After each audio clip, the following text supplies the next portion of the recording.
Mes chers frères et sœurs, le thème de notre khutbah bi'idhnillah tabarak wa ta'ala est le mal-être intérieur, cause et solution spirituelle. Le mal-être intérieur. Combien sont nombreux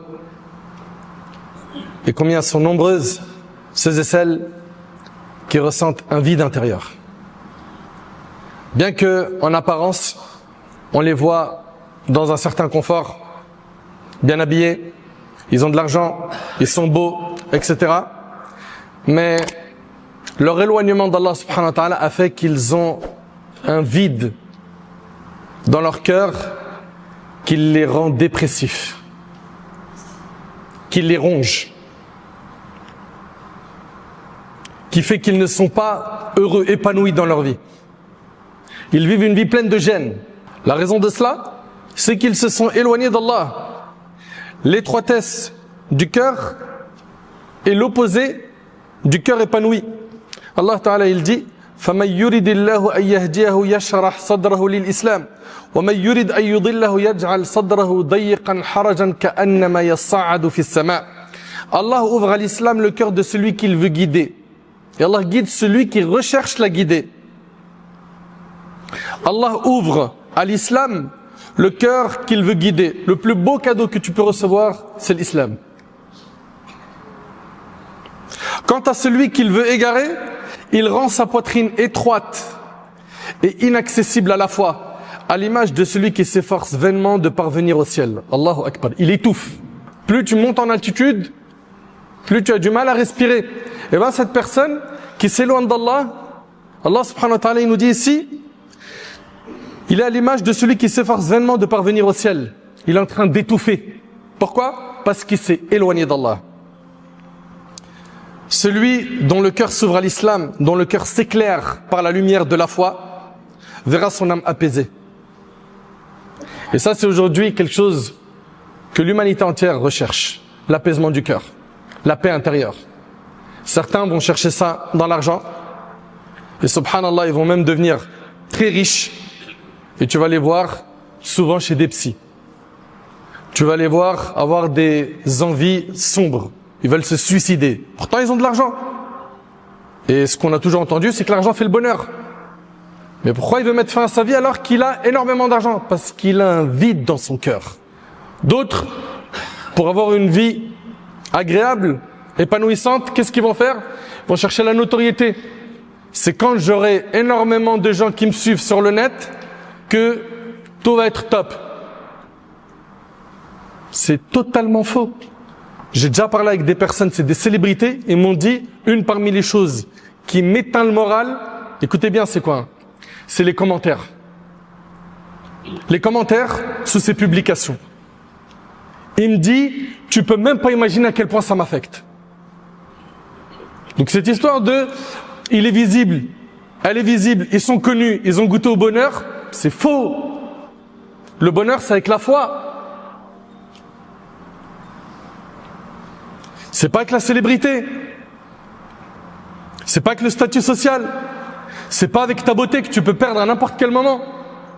Un accident, une épreuve, tu la perds. Ce qui va apaiser ton cœur, c'est ta relation avec Allah subhanahu wa ta'ala.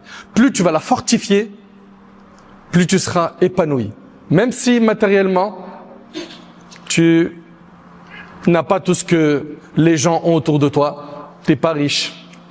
Mais toi, en réalité, tu as la vraie richesse, celle du cœur. Comme le prophète, alayhi salatu wassalam, il a dit, la vraie richesse n'est pas dans les biens abondants de ce monde, mais il a dit, la vraie richesse, c'est celle du cœur. Combien on a vu de personnes dans nos bleds, subhanallah, ils sont pauvres, et tu vois, subhanallah, ils ont le qana'a, ils sont satisfaits de ce qu'Allah leur a donné. Ils sont bien.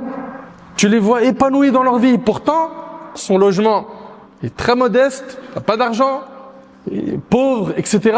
Mais ils ont la foi. C'est avec la foi que le cœur s'apaise. C'est quand tu vas entretenir ce iman, cette foi, que ton cœur va s'apaiser. Serviteur d'Allah, le fait de se détourner du rappel d'Allah, du din d'Allah, compte parmi les plus grands péchés, les plus grandes fautes. C'est pourquoi la punition est sévère. Dans ce bas monde, Allah punit cette personne par une vie pleine de gêne et pleine de difficultés. et dans l'au-delà également. Il est puni. Il sera ressuscité le jour du jugement aveugle. Qui? Celui qui s'est détourné d'Allah. Allah Ta'ala, il dit وَمَنْ أَعْرَضَ عَنْ ذِكْرِ فَإِنَّ لَهُ مَعِيشَةً ضَنْكَ وَنَحْشُرُهُ يَوْمَ الْقِيَامَةِ أَعْمَى قال ربي لما حشرتني أعمى وقد كنت بصيرا قال كذلك أتتك آياتنا فنسيتها وكذلك اليوم تنسى. Quant à celui qui se détourne de mon rappel, celui qui se détourne de la religion d'Allah, il se détourne du Coran, écoutez bien, Allah il dit, il mènera une vie pleine de gêne. Voilà. C'est écrit noir sur blanc dans le Coran. Tu t'es éloigné d'Allah, tu vas vivre une vie pleine de gêne. La seule chose qui apaisera ton cœur, c'est que tu le connectes à son créateur.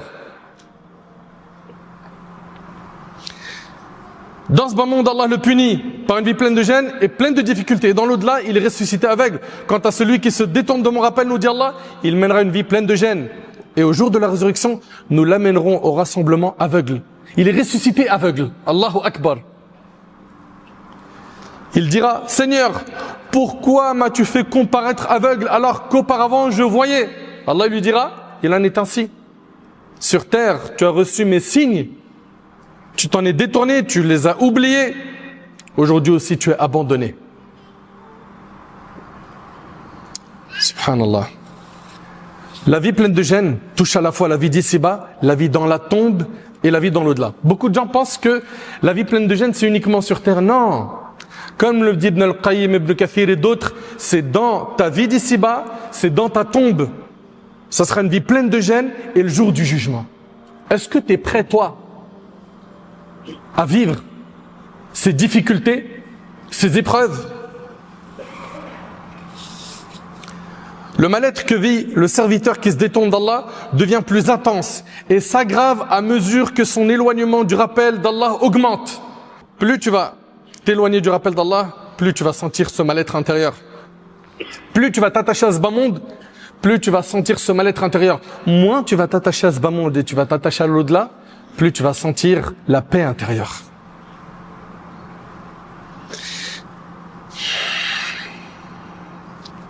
En ayant ce mal-être intérieur qui grandit, le serviteur s'adonne davantage au péché. Subhanallah. Et ces péchés endurcissent son cœur. Suite à cela, il y a une rupture entre lui et son Seigneur. Une aversion des créatures à son égard. L'oubli des connaissances religieuses qu'il avait. Et la perte de sa vie, finalement. T'as gâché ta vie. Ibn Abbas, radiyallahu ta'ala anhu, wa an jami' as-sahaba, rapporte. La bonne action apporte une lumière dans le cœur. Un éclat sur le visage. Subhanallah. Celui qui est pieux, celle qui est pieuse, il y a du nour qui se dégage de son visage. De la lumière. La bonne action apporte une lumière dans le cœur, un éclat sur le visage, une augmentation dans la subsistance, une force dans le corps. Oui, al-ibada, ça donne de la force au corps. Et l'amour dans les cœurs des gens. Quant à la mauvaise action, elle engendre une noirceur sur le visage, une obscurité dans le cœur, une faiblesse dans le corps, une diminution dans la subsistance et un rejet dans les cœurs des créatures. Mes chers frères et sœurs, très rapidement, voyons ensemble les effets les plus marquants de cette calamité du cœur. Plus tu vas détruire ton cœur, plus ce qui va en découler comme conséquence sera très difficile à supporter. Premièrement, les gens vont détester sur terre. Les gens vont te détester sur terre. C'est rapporté par l'imam al-Bukhari et Muslim, selon Abu Huraira. Lorsqu'Allah déteste un serviteur, il appelle Jibril et dit « Certes, je déteste un tel, déteste-le donc ». Ainsi, Jibril le déteste. Puis il annonce aux habitants du ciel « Allah déteste un tel, détestez-le ». Alors il le déteste, puis on le rend détestable sur terre. Première punition de celui qui s'est éloigné d'Allah subhanahu wa ta'ala, c'est qu'il est détesté sur terre. Deuxièmement, le serviteur est pris d'un dégoût dans sa relation avec son Seigneur. On le voit anxieux, fuyant les assemblées de rappel. Il se détourne des pieux. Il ne trouve ni repos dans sa vie, ni paix dans son cœur. Il ne ressent rien quand on lui récite le Coran. Il ne le médite pas lui-même. Et c'est quelqu'un qui trouve plutôt son réconfort dans la désobéissance. Troisièmement, la personne qui s'est éloignée d'Allah, faut qu'elle sache qu'elle est en train d'endurcir son cœur. Et plus le cœur devient dur, moins il est réceptif au rappel. Plus le cœur durcit, moins il est réceptif au rappel. Et c'est ainsi que cette personne-là restera insensible face aux textes qui promettent le paradis et qui menacent contre l'enfer. Quatrièmement, la désobéissance affaiblit le cœur et le corps. Oui, Ibn al-Qayyim, rahimahullah, il a dit, la force du croyant vient de son cœur. Plus son cœur est fort, plus son corps l'est aussi. Quant au pécheur, même s'il semble physiquement fort, il est en réalité l'un des plus faibles lorsque survient un besoin urgent. Sa force le trahit au moment où il en a le plus besoin. Cinquièmement, la privation de l'obéissance. Le fait que tu t'es éloigné d'Allah, plus tu t'éloignes d'Allah, plus tu es en train de fermer des portes d'obéissance. Et sache que tout comme une bonne action en appelle une autre, le péché en appelle un autre. Quand tu fais un péché, eh ben ton âme te dit fais-en un deuxième, et fais-en un troisième, et minimise-le. Et vas-y, ouvre la porte des grands péchés, jusqu'à t'amener à la destruction. Sixièmement, la perte de la vie et la diminution de sa durée. C'est-à-dire quoi? C'est-à-dire que le fait de se couper d'Allah subhanahu wa ta'ala, ça va tout simplement gâcher ta vie. La gâcher. Et le jour du jugement, certains vont dire quoi? Il dira le jour du jugement, si seulement j'avais œuvré en bien pour ma vie véritable et éternelle. Il y a des gens qui vont regretter le jour du jugement. Est-ce qu'on sera de cela? Mais en fait, il faut qu'on se pose des questions là. Est-ce que nous, là, concrètement aujourd'hui, on pratique l'islam comme Allah tabarak wa ta'ala l'a demandé ou comme notre âme le dicte? Est-ce que tu pratiques un islam sur mesure où tu suis plus tes passions qu'autre chose, ou quand tu entends qala Allah, qala Nabi sallallahu alayhi wa sallam, tu obéis?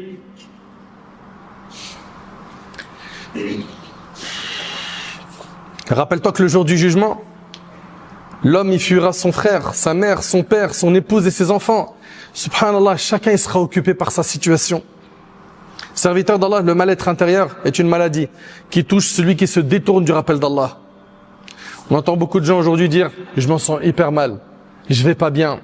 Et ils vont aller chercher mille et une solutions en dehors du dîn, en dehors de la religion.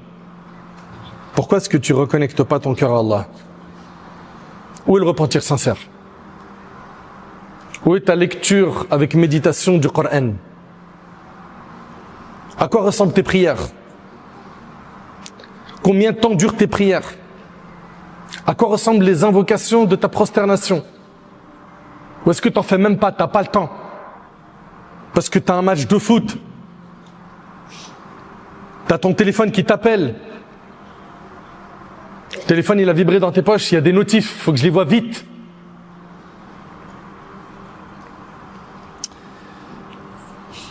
Le prophète sallam, il a dit, chaque maladie a un remède.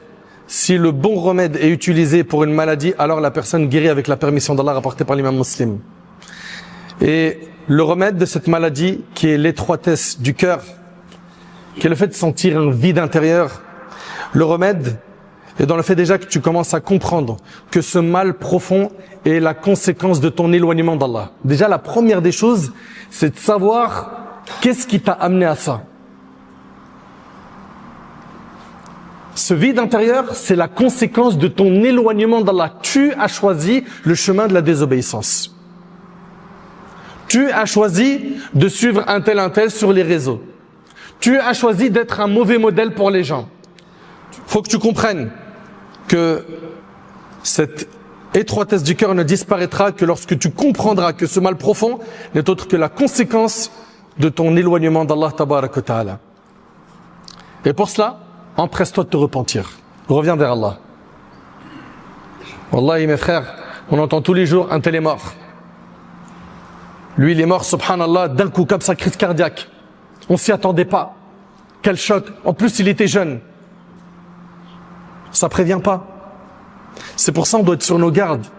Et on doit se préparer au mieux pour cette rencontre avec notre Seigneur Jalla fi'ula. Quand tu vas parler avec Allah le jour du jugement, il n'y aura pas un intermédiaire entre toi et Allah. Ça sera une discussion que tu auras, un dialogue avec Allah direct. Et si tu te repens, sache que Allah subhanahu wa ta'ala, non seulement il va accepter ton repentir, mais Allah ta'ala change les péchés en bonne action. Illa man taba wa amana wa amila amalan salihan fa ulaika yubaddilu Allahu sayyi'atihim hasanat wa kana Allahu ghafuran rahima. Sauf ceux qui se repentent, croient et accomplissent des œuvres pieuses, ceux-là, Allah va changer leurs mauvaises actions en bonnes œuvres, car Allah est pardonneur et miséricordieux. Parmi les remèdes les plus importants contre l'étroitesse du cœur, On a dit que tu dois réaliser déjà que c'est la conséquence de tes péchés. Ça, c'est hyper important. Maintenant, les solutions qui vont venir, faut que tu les enregistres. Faut que tu te prémunis des suggestions du diable. Quand le diable il t'appelle à faire une désobéissance, détourne-toi de cette idée. Détourne-toi de ce plan diabolique. Ne suis pas le diable. Allah Ta'ala, il nous a interdit de suivre les pas du diable. Et les péchés, c'est quoi d'autre à part les pas du diable? Donc prémunis-toi contre Shaitan. Également, se méfier de l'âme incitatrice au mal. Oui, car l'âme aussi dicte parfois la désobéissance. Et reviens sincèrement à Allah subhanahu wa ta'ala en accomplissant des bonnes actions. Chers frères, chères sœurs, vous voulez avoir l'apaisement intérieur? Ça s'obtient avec, on vous a dit, la foi. Ça s'obtient avec les bonnes actions, les 5 prières quotidiennes. Ces 5 prières que tu dois faire de la meilleure manière. Aussi le fait de multiplier les actes surrogatoires, de prier la nuit, de faire des invocations. On sous-estime énormément les invocations. De multiplier l'évocation d'Allah, le dhikr d'Allah. Le fait de lire le Coran, le fait de dire Subhanallah, Alhamdulillah, Allahu Akbar, La ilaha illallah, prie sur le prophète sallam. Passe ton temps à évoquer Allah subhanahu wa ta'ala. Tout ça, ça tranquillise le cœur. Allah ta'ala dit Alladhina amanu wa tatma'innu qulubum bi dhikrillah, ala bi dhikrillah tatma'innu al-qulub. Ceux qui croient et dont les cœurs s'apaisent à l'évocation d'Allah, et c'est par l'évocation d'Allah seul que s'apaisent les cœurs des croyants. Subhanallah. Ibn al-Qayyim rahimallah a dit le rappel, le dhikr, a un effet extraordinaire sur l'apaisement du cœur et la quiétude de l'âme. Tandis que l'insouciance a un effet aussi étonnant sur l'étroitesse du cœur, sa fermeture et sa souffrance. Plus tu vas évoquer Allah, plus tu parles d'Allah, plus ton cœur y revit. Moins tu parles d'Allah, plus le cœur y durcit. C'est pour ça le prophète sallam a dit ne multipliez pas le parler sans évoquer Allah, car la multiplication du parler sans évoquer Allah rend le cœur dur.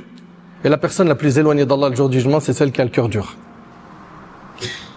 Tu crois que ton cœur il se porte bien quand tu es en train de parler toute la journée de mode, de luxe, de voiture, d'argent, business, de femmes, ou elle parle d'hommes? Tu crois que c'est là que ta foi elle augmente? En parlant de dunya, en parlant de désobéissance, au contraire, tu es en train d'achever ta foi. Par contre, quand tu parles d'Allah, là le cœur revit. Et malheureusement, on en arrive à un stade où certains, ils ont honte de parler d'Allah. Uthman ibn Affan, radiyallahu anhu, il disait que si nos cœurs étaient sains, on ne se rassasierait jamais du rappel d'Allah. On ne se rassasierait jamais. Parce que là, tu es en train de nourrir ton cœur. Ibn al-Qayyim, il mentionne également, parmi les causes d'épanouissement du cœur et de la disparition du malaise, le fait d'abandonner, écoutez bien s'il vous plaît, ce qui est superflu en termes de regard, parole, écoute, fréquentation, nourriture et sommeil. C'est-à-dire quoi? C'est-à-dire prends ce qui est nécessaire dans cette vie. Que ce soit en termes de sommeil, que ce soit en termes de fréquentation. Pourquoi? Parce que ces excès, ils portent nuisance au cœur. Ces excès se transforment en douleur, chagrin et souci dans le cœur, l'enferment, le restreignent et deviennent pour lui une source de tourment. Chers frères, chères sœurs, on est très nombreux à ressentir parfois que notre cœur va mal. Et on va chercher beaucoup de solutions en dehors du livre d'Allah et la sunna du prophète sallam. Et ça, c'est une grande erreur. C'est une grande erreur. Ce vide du cœur, tu ne pourras le combler qu'avec le dîn. Pour pouvoir épanouir ton cœur, il faut impérativement que tu aies une relation forte avec Allah subhanahu wa ta'ala. Enfin, j'implore Allah subhanahu wa ta'ala d'apaiser nos cœurs. J'implore Allah subhanahu wa ta'ala de nous guider sur le droit chemin. J'implore Allah tabarak wa ta'ala de faire de nous des pieux. J'implore Allah subhanahu wa ta'ala de nous accorder une bonne compréhension de sa religion.